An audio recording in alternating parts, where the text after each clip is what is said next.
What are some of the daily habits you've built in to maintain that health? Absolutely, David. First and foremost, I want to start off by saying that it's crazy to me when I meet so many executives, whether you're CEO, COO, CFO, and I find out that you're living a very sedentary lifestyle. There's only so much direct attention. There were a number of research studies done on what's called direct attention and indirect attention.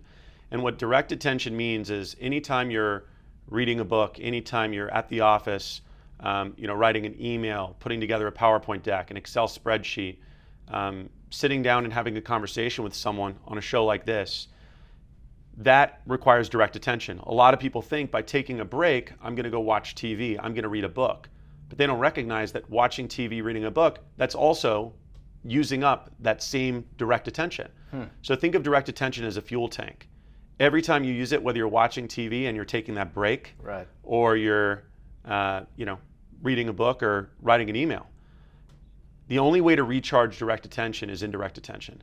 And indirect attention comes in the form of going for a walk, going for a run, going to the gym, lifting weights, Pilates, tennis, basketball, any physical activity. So, I take the approach of I'm going to practice what I preach. And what that means to me is, I'm working out 6 to 7 days a week.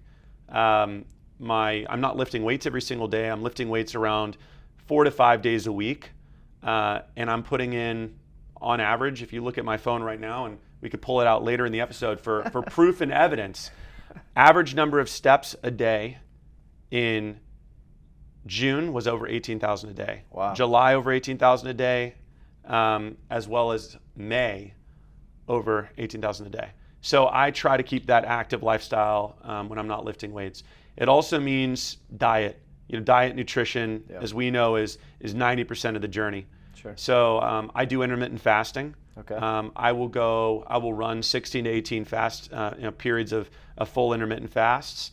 And when I'm eating, I'm consuming highly nutritious foods, not empty calories.